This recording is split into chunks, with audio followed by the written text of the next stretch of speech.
Great. Well, I'm Eli Geschwind, Director of BizOps and Strategy at Blockdaemon. We're one of the world's largest independent blockchain infrastructure service companies. We have staking as a service, protocol access, and a few other really exciting enablement technologies, including MPC technology and NFT API, as well as payments on and off-ramp. Really excited to have these excellent panelists with us. Thank you to the moderator for introducing. I'll give some quick intros and then we'll pass it over to them to kick this panel off. So Matt is a software engineer at Coinbase. He's been there over a year, worked on a variety of different projects he'll tell us more about. He was at Zabo, which was Plaid for crypto that Coinbase acquired. We have Rich, who's the head of Web3 strategy at Google Cloud. It's been great to work with Google a bit, and we're excited where that partnership will go. I think that Rich prior was a litigator during the ICO days, so I'm sure we'll have a lot of exciting stuff to talk about partnerships on that front. And then Ollie Harris, who's a managing director at Goldman, and their head of North American digital asset strategy. So with that, I'll pass it off. Matt, why don't you start? Maybe just give the crowd just a little bit of insight into your specific role at Coinbase and kind of in the world of crypto, why your current role excites you. For sure. Thank you, Eli. So right now I work on the Coinbase wallet product, our self-custody wallet. And most recently I worked on setting up our Solana infrastructure to enable Solana support on wallet, which we launched in Q1, and we sort of increased and doubled down on our reliability and dApp connections for Solana in Q2. So I have blockchain infrastructure experience there, and most recently I got shifted over to working more on product development, working with accounts and keys and key management for our Coinbase wallet. So I'm really stoked to be working at Coinbase One and on the wallet, self-custody wallet in particular, just because I think self-custody wallets are, in my view, kind of like the purest form of permissionless crypto as a permissionless technology that allows you to participate in the open financial system without trusting anybody else with your keys or without asking anybody to authorize any of your transactions. So I guess, like, personally, I just find that a very fascinating technology, and I'm excited to be there for the development of it. Yeah, as Eli said, I run our Web3 strategy group at Google Cloud. I mean, it's really just like a fancy way of saying I'm trying to take the company from 0 to 1 on all things crypto. I think one of the ways that we view this and the way that I view this is it's really an infrastructure revolution, which is, you can probably are going to get a little bit of that from talking to folks on this stage. But a lot of focus and attention is really on the tokenization aspects, which is great. But there's sort of this new information superhighway that not just moves metadata or data, it now is moving value, and that I think is very exciting for a company whose mission is to organize the world's information and make it universally accessible. So, where we spend a lot of time is thinking about how do we build or replicate the backbone of the internet on all the applications that we use today. How do we take that and help it evolve to help power a lot of the dApps and the crypto-based applications that are being built by a lot of the folks that are in the audience today. So, and then more broadly, like, one of the really exciting things about working, particularly in my role, is that because Google is such a sweeping company, so broad, we cover so many different areas, we actually get to focus on a lot of the different on-ramps. So a lot of people talk about user on-ramps, but there's less talk about developer on-ramps. That's a very exciting area for us to spend time in, and I think, before we get the users, we need a billion user application to be built, and that's not going to be built, certainly not going to be built by me. It's probably not going to be built by our users, but it will certainly be built by the developers. And so that's what we're trying to do in this space, is really kind of move the whole developer ecosystem a leap step forward. Yeah, great. Ollie Harris. I help run our digital assets business at Goldman Sachs. Yeah, echo many of the other panelists here. Our view is, obviously, as a large TradFi in this space, how do we blend, the best of both worlds, and for clients, shareholders, and how do we think through the evolution of our businesses and these new rails and move us from, like, Web 2 to Web 3. So our team is responsible for, the strategy for our businesses, investing in companies, and then actually building new businesses. And again, similar to Google, thinking through whether it's consumer businesses, institutional businesses. We've got a range of different things we do, and so we need to think through how do we build businesses, in this new world. Great, thank you. So to kick it off, we'll ask each of you a question, and then we can go into some more general discussion. So Matt, curious how you kind of view the custodial wallet in the context of Coinbase's larger mission, and maybe you can touch on kind of Rich's point in terms of developer on-ramps, some of the things that you're seeing Coinbase work on from a partnership standpoint. For sure. So I think generally just taking a step back and thinking about partnerships within the context of crypto, I think specifically we think in terms of like there's a win-win mindset, of course, with any partnership, but within Web3 specifically, there's kind of a third win that happens for the community. So I think generally, why would you do a partnership? You would do a partnership to, there's a difficult problem that needs to be solved if you want to run a Web3 service of any kind, be that blockchain infrastructure or key management infrastructure. And I think the challenge for anybody trying to participate is, are you going to solve that problem yourself, which is an exceedingly difficult problem for anybody to solve, or are you going to just take an afternoon or a couple weeks or a couple months to set yourself up with a service provider who does all those things to the level that you need them to be done? And so I think in terms of Coinbase Wallet, we're doing a lot of building to make integrating with our wallet extremely easy to do. We have SDKs that you can import into any of your dApps just to make it literally like a couple lines of code in order to integrate the Coinbase wallet. And we're looking to support essentially all the chains in the space. So we already had support for the Ethereum ecosystem. We launched support for the Solana ecosystem in the first half of this year. And I think from the wallet perspective, that's what we're looking for. And then I guess in terms of like specifically self-custody, key management is a hassle. It's a challenging problem even for an individual. Understandably, a lot of people don't really want to have the responsibility of managing their own keys. What if you lose it? What if somebody sees it? You lose all your money.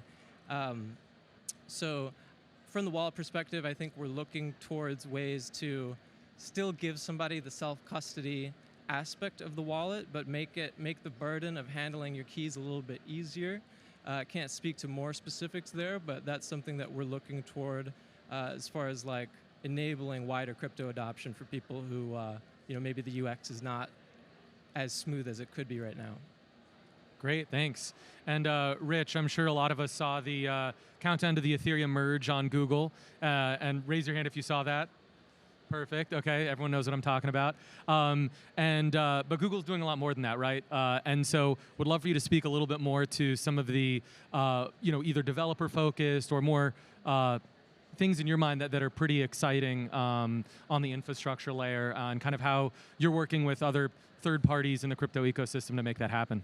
Yeah, absolutely. And I think that little graphic that everyone saw, like, it kind of is a good demonstration of the way that we think about partnerships generally. And Matt mentioned it really well, which is, when we have an engagement with a counterparty, when we're talking to other companies that we work with, whether that's Binance or whether that's Sky Mavis, there's sort of an invisible third person in the room, which is the community, right? So that graphic was a way for us to kind of give a nod to the fact that this whole space is really built on partnership. And whether it's partnership between individual developers or large companies, like, these are the things that are actually going to move the ecosystem forward. Frankly, the whole space is about really collective action problems, right? These are things that normal people have had a really hard time organizing capital and talent around. And so in this space, like, when we're coming to it, we think not about a new model, but how do we take that model that people are using and supercharge it? So the Merge is a great example of people coming together, all with potentially competing interests, different ideas of what the future should look like, probably in different verticals entirely, but all with a similar common purpose. And so we try and find those avenues where there's a piece of the puzzle that's missing that we can provide. And a good example of that is some of the stuff that we've been talking about recently. I mentioned Sky Mavis earlier. They're one example where we've been working with them to actually validate and secure the network. And that was an issue that we saw when you had the Ronin hack. It was a huge opportunity where we said, okay, what's missing in this equation? Can we help them scale? Can we actually help decentralize the network? Notwithstanding the fact that Google's often labeled as a centralized company. And that was actually a very exciting idea for both Sky Mavis and for us to be able to say, okay, we're not going to play every part, but we can play a part that's currently missing. And that's what we look for is, it's not just them, but it's any layer 1 blockchain that we work with. We're really trying to find ways to say, how do we take the missing piece here? And is there a way that we can solve it? Or can we find a partner in our own ecosystem that can solve it? And so that's what we spend a lot of time on that. I think the other part of this is not just technological, right? It's also mind share. So we try and think about, okay, well, we don't always have a technology that can solve the problem, but we certainly have resourcing. And so this is where we've been, really focused on going to accelerators, whether it's the foundations giving grants, whether it's, accelerators with exchanges, whether that's Coinbase Ventures, Binance has an accelerator, Kraken as well, and saying, okay, like, who are the companies that are coming through your portfolio? What do they need to go from 0 to 1? And can we provide any of that? Can we fast track them with resourcing? Can we give them funding, credits, anything that will help them really build faster? And so I think that's the other angle here is it's not just about coming in and saying, like, we have a security tool that can help fix your thing, or we can deploy a bunch of nodes for you, but it's also about understanding, okay, what do you need to get to this next level, and can we provide some of that, even if it's not directly a technology solution, but it's more of a people and a community-based solution. Great, that makes sense. And Ollie, Goldman, one of the leading financial institutions in the globe, proud to call you investors in Blockdaemon. Curious how you see Goldman's role, both the positives and benefits of being, looked at so broadly by other financial institutions and folks interested in crypto, and kind of watching your next moves. Yeah, great. Build on some of those comments is, we're starting from a client needs perspective first. So we're thinking through, like, what do people actually need? And then thinking through our strategy. And you'll hear this concept of, like, build, buy, partner, invest very commonly. And I would say partnership here is a central pillar of everything we're doing. And the reason for that is we're trying to blend the best of both worlds, whether it's, CeFi, DeFi, or TradFi, and think through, what do we do typically? Well, we provide advice, capital, we issue assets, we trade assets. We do that for traditional financial products. How do we do that for digital assets? And obviously, everything is entirely different. And so in order to do that effectively, partnerships and investments have been a central part of what we're doing, whether that's, Blockdaemon to help us with, operating networks that we're running on the tokenization side, or, in the future, possible collaborations around staking and custody and other efforts. So yeah, partnerships is definitely key. And the rationale for that is let's find something mutually symbiotic where we can leverage our respective strengths to actually deliver product that solves, like, real world challenges and user problems, basically. Great. And a question to all is, what are some of the successful ingredients in partnerships, whether it's with other kind of Web 2 crypto curious companies or Web3 native companies? And maybe if you could even speak to some of the differences between the two, as a lot of Web3 companies, as we all know, don't quite look like Web 2 companies, different employees, different legal structures, generally a global footprint. So who'd ever like to start with that one? Sure, yeah, happy to kick it off. I'd say probably, trust, transparency, and patience for us. I would say on the trust piece, whether it's, I've been working in partnerships for, nearly 10 years now, and I would say when you're working with highly regulated, large global organizations like a Goldman Sachs, and whether it's a university professor or an accelerator or an early stage company or a growth company, there can be challenges and miscommunication. I would say the first thing is trust. Is like, again, what's the user problem? Why are we here? Why is this partnership actually sensible, and why does it make sense? So we need to be on common ground to begin with. The second, I would say, is transparency. Like, you need to keep that open dialogue. Make sure you're communicating effectively. We're on a vision. We had a vision. We're now on a mission. We're implementing. We're getting things done. And then the final thing, and maybe that's working with larger, more regulated organizations, is patience. And I'd say it's a bit of a two-way street. You'll hear typically that, TradFi, can be slow, and it takes time to ink contracts with us. And, there are reasons for that. we are regulated. We operate at scale. We're moving billions or trillions a day.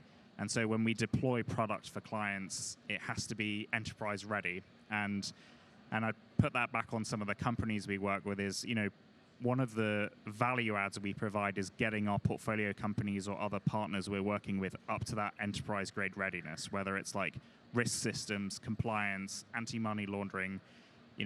Once you're a vendor with a large organization like us, you can then go and become a vendor to any other large organization. And I think those are kind of the three pillars which I've thought through over my years working in partnerships. I'd say the added differences for Web3, tends to be, a lot around regulation, and it's a novel space that we're working in. So we have to be able to pivot and, change direction if needed, because it is extremely fast moving. And then finally, two others, I'd say the open source nature of the space, which is obviously, to Richard's point, it's community led, it's people oriented. And then finally, the actual physical, for some partners we work with, some of the nuances around being 100% distributed, or do you actually have a legal entity? How do we interact with you as a DAO, and some of the more fun encounters that we have on a daily basis. I don't have to deal with those anymore because I'm not acting in a legal capacity. So I don't envy the lawyers who have to figure out how to get a company like Goldman or even Google to work with a DAO. But we do it. I agree with everything that you just said there, Ollie. One of the things that we often think about when we're working with some of the partners is, and this ties into the trust element, but it's really about zooming out and thinking big picture, right? If you're doing something that's first ever, oftentimes you're a leader, and you have to be a little bit contrarian, right? So, sometimes we've engaged in partnerships that are public now, and there's going to be some that are coming out where, the question was well, what's the business case for this? And, can you spell it out? And part of what we have to work on is really saying okay, well, we could take a very transactional approach. It's tit for tat. Okay, what's on your side of the ledger versus mine? I actually don't think that yields the best partnerships. It yields probably a great commercial relationship, but it's not very groundbreaking. Where I like to think is okay, zoom out. What does it mean for, these two companies, Google and so, to work together on this issue? Besides the surface area exposure, besides the scale, what does it mean for the space? What signals does it send to, not just your users, but to everyone who logs onto Google and, types in a crypto search or something like that? So I think that's where, we spend a lot of time focusing on that big picture. We care less about the transactional gives and gets. And I think that generally yields the best partnerships, because then if you have that and some of the ingredients that Ollie mentioned, what ends up happening is whatever the contract says, who cares, right?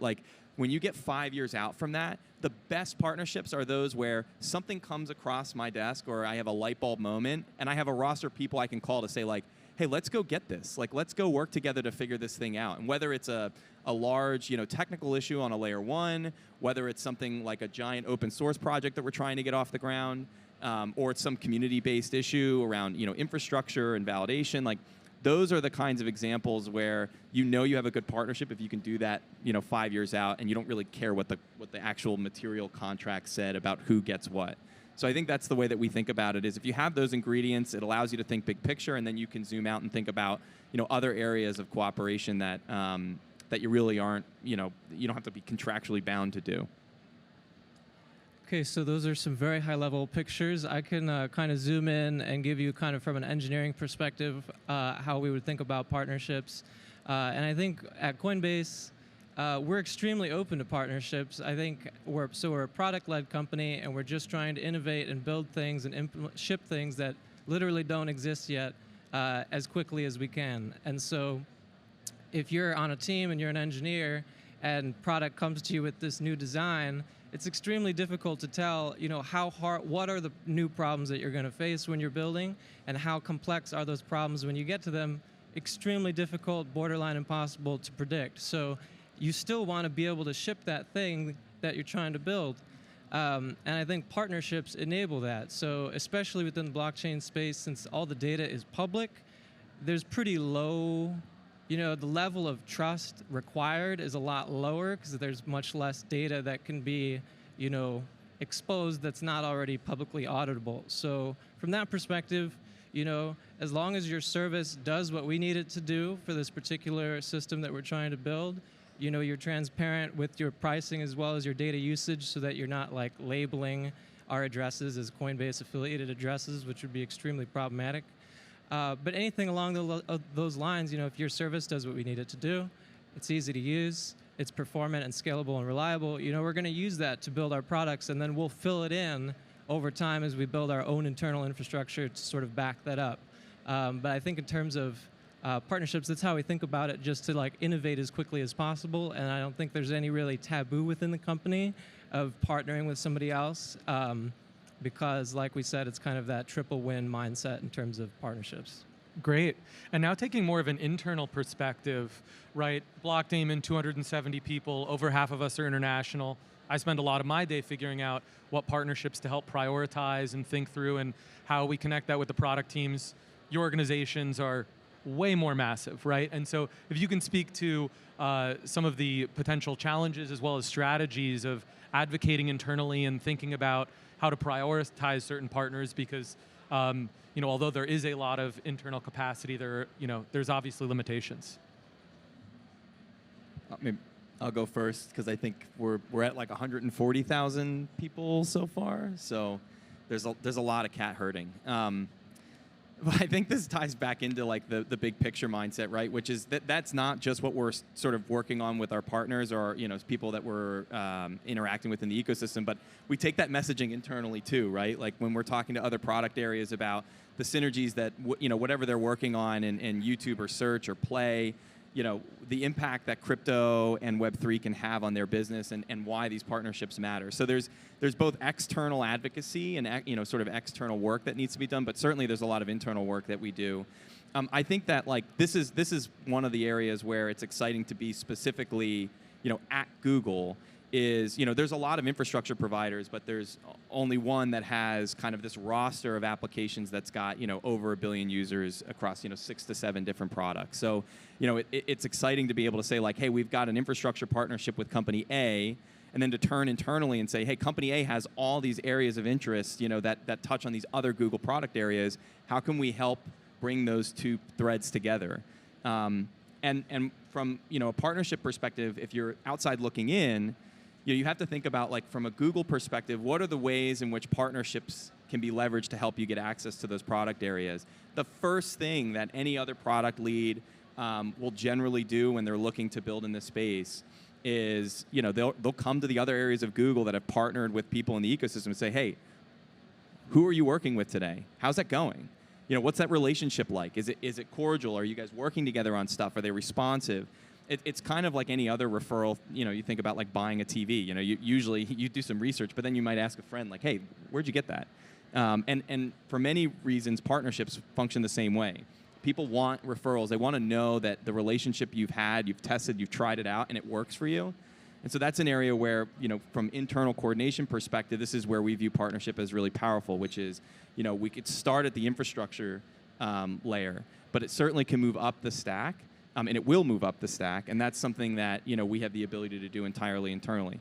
I will note that, like, at a large regulated company like Google, there's a great amount of sort of evangelization that has to happen.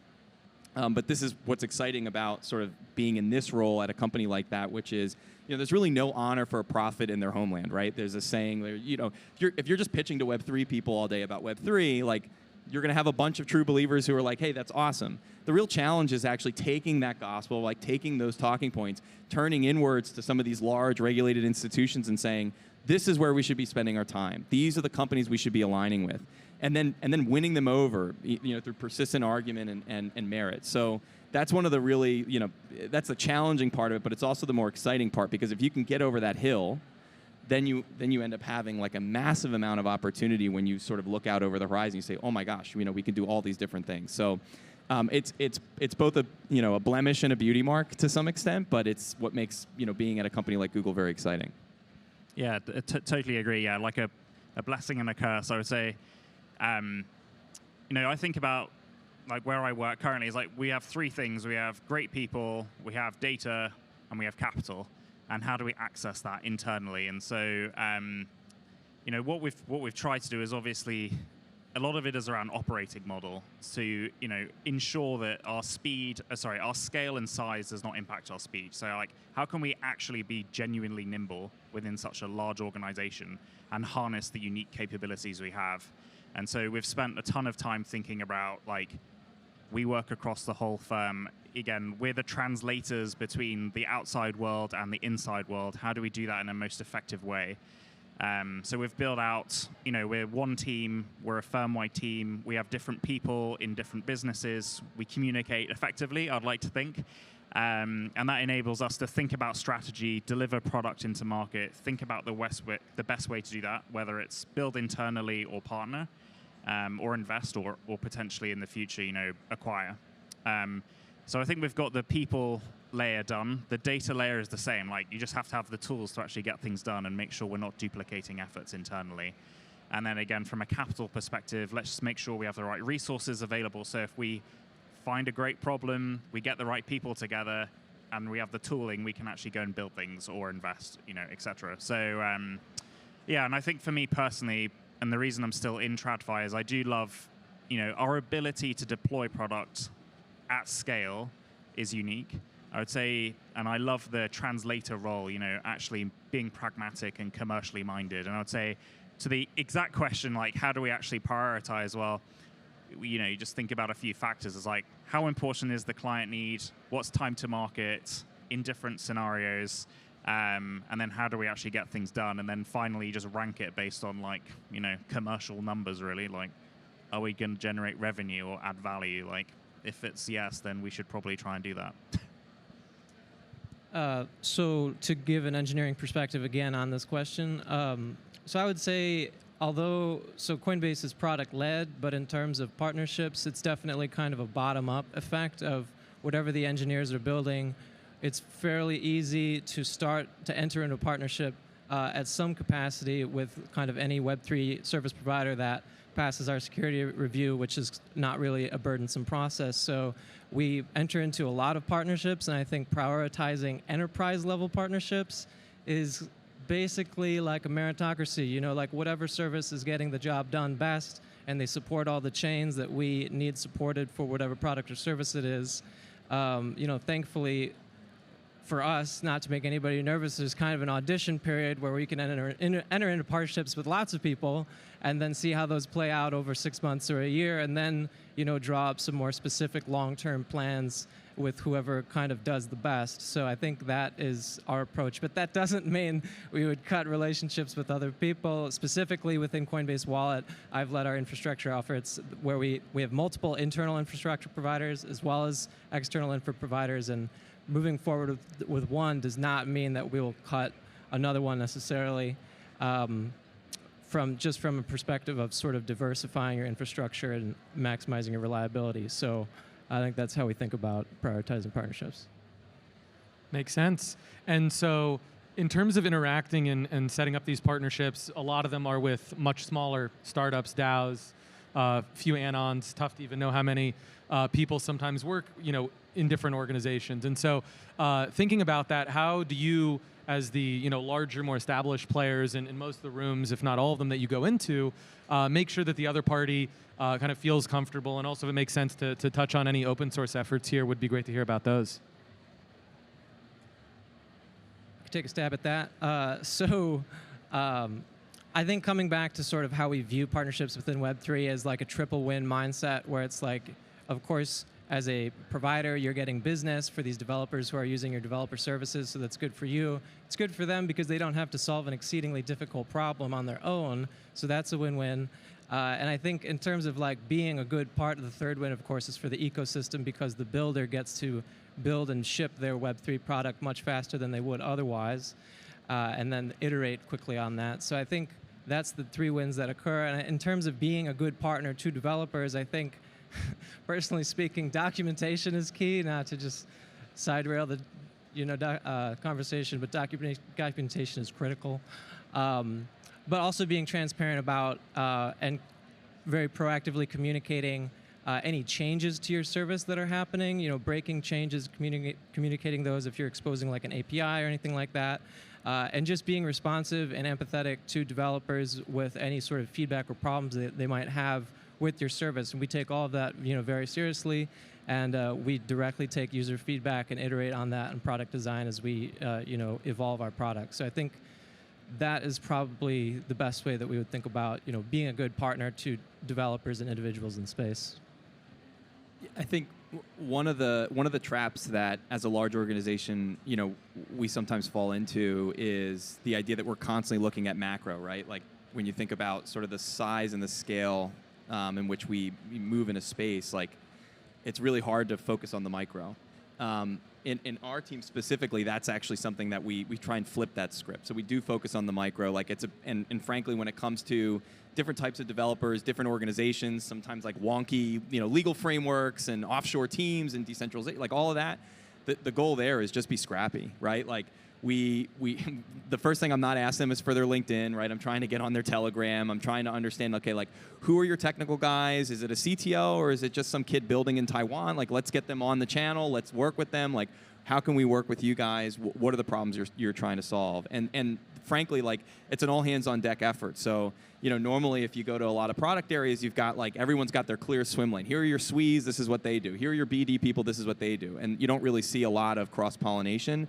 On the Web3 team, like it's all hands on deck, and I think you've seen this, and certainly some of our other partners have seen this, where it's your strategy person, it's a software engineer, it's a BD guy. We may even pull people from other product areas to say like, hey, there's a problem over in ads. Oh, there's a problem over in, like, hey, can you help them fix this? And so I think that's the mindset that we try and take in a lot of these engagements is how can we be as scrappy as the companies that are building in this space. And if we do that really well, we'll get all the feedback signals we need, right? They'll either say, hey, this is great, like this is super helpful, or they'll say, hey, we need to fix this isn't really working. And so that's an area where I think we spend a lot of time. And I think it's impossible, I do believe this, it is impossible to build in this space and not have that mindset. The second that you try and like sort of up level it into these like broader, like long email threads, like sort of traditional structures of partnerships, is the second that you're going to lose 2/3 of the ecosystem because they're all looking at that and saying, this is just fluff. This is just process that stops me from building. And the goal that we need to really kind of shoot for is how do we remove all of that? Notwithstanding the fact that we're a massive company and there's some things we can't remove, but how do we remove as much of that as possible so that what's the outcome is the most efficient, response to whatever the engineering issue might be or whatever the problem is we're trying to solve. So I think scrappiness is a big part of how we think about it. Yeah, great. I was just thinking, email chains of death are like really painful, and try to avoid them at all costs. And for me, it's like, getting on the phone and actually getting things done and the right people involved. Echo all those points. I'd say, it's something I've seen a lot is like, from a large company perspective, we're obviously we tend to be a bit more macro-led, as you were saying, but we're like pushing 15, 20 different things, or at least, in my current job we are. So I feel like we're, we have multiple irons in the fire. That one's hot. That we go, it's a lot of, it can be scrappy. And whereas when you're working with the partner or the, whether it's a small company or a large one, like that may be their sole mission is like, we need this vendor agreement. So as a result, at least we try as best as possible to be like totally honest and open about like, my priority is not necessarily your priority. So we should actually agree like timelines and resource and, we don't want people spending 80% of their time with us if it's like a low priority for us. So we want to make sure that we're being fair and honest so that, we're both allocating the right resources. And then, all the other points totally echo, like get the right people in the room first and make sure we're being outcome oriented. I think that's another thing, differences just generally, not even Web3 related, between like larger institutions and earlier companies, even, public companies like Coinbase, they're still very, founder-led, mission-led, product, focused. We've been, around for hundreds of years and making sure that we're all being outcome focused, like why are we actually working together is like some things I've seen just anecdotally to like make sure we actually get things done and don't waste people's time. Now switching to some more fun questions. Not that the ones prior weren't fun, but I think you'll see where this is going. Curious what you would like to see another panelist in their company do from a partnership standpoint. So Matt, whether you'd like to see Google or Goldman, anything come to mind? I would say, just personally speaking, this may, maybe this is extremely unrealistic, but personally speaking, I'm a musician, and I've been following some of the sort of blockchain development that's been happening with Audius and other type of Web3 music streaming services or music ownership services, and the likelihood of this, I'm not sure, but Google is such a large player with so many resources. I think it would be interesting if you partnered with somebody in that sort of realm of things to kind of really scale up a service like that, so to ensure that instead of being something like extremely cult, becomes something that's actually globally usable. I think personally that would be very cool. I need to start taking notes. Start like writing it down. I'll jump in. I was going to say, I'd be interested to see a Web3 wallet in Chrome powered by Blockdaemon. That would be fantastic. I feel like I'm getting singled out here. A Web3 wallet in Chrome, like an extension? Yeah, exactly, yeah. You should download the Coinbase wallet extension. Could do. You could sign up today, yeah, for sure. We're multi-stakers, multi-custodians. I'll make sure to download both. I mean, maybe the obvious thing is like we should all just be partnering, right? Like partner with us. But I think on the TradFi side of things, like thinking about like large asset managers, I do think it would be really interesting to see folks come out with products that are, I think there's a lot of focus on institutional finance. Like, how do we custody in institutional finance? How do we make payments in institutional finance?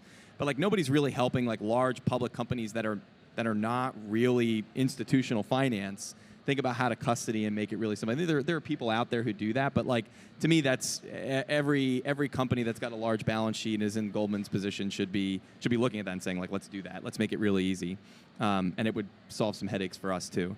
And on the Coinbase side, because I have to give Matt some love too. I think it would be really interesting to see you guys kind of partner with some of the other like social apps that are out there, and kind of integrating like a super seamless fast track to like a lot of the Coinbase products. And I know that it's not just up to you, but there are a lot of ways in which like I think people are starting to integrate payments and just like their financial lifestyle, right? Like trading and speculation, all of that, like into their social experiences. And I think it'd be really cool to kind of like create almost like a fantasy football type of element of camaraderie around some of the investments that people are making in the space. And I know that there's a whole wearing the pointy-headed lawyer hat. I know there's a whole bunch of regulatory issues around that, but I do think it would be really exciting to see some of those like the social versions of Web 2 and kind of the Web 3 trading aspects get blended together. And now, with about a minute left, we'll do a quick rapid-fire round. Ollie, starting with you, favorite place in New York City? Brightside, which is the coffee shop next to my apartment in Williamsburg. I'm just, this is sad, but 757 7th Avenue, which is my old law firm office, and I think I spend about 3,000 hours a year there, and I don't know, every time I walk by that office, I think of New York, so that's... Not my favorite place, but okay. I'll say the Village Vanguard in Greenwich Village as the oldest operating jazz club in New York. Great, and any recent favorite podcast, book, or article that you recommend to folks here?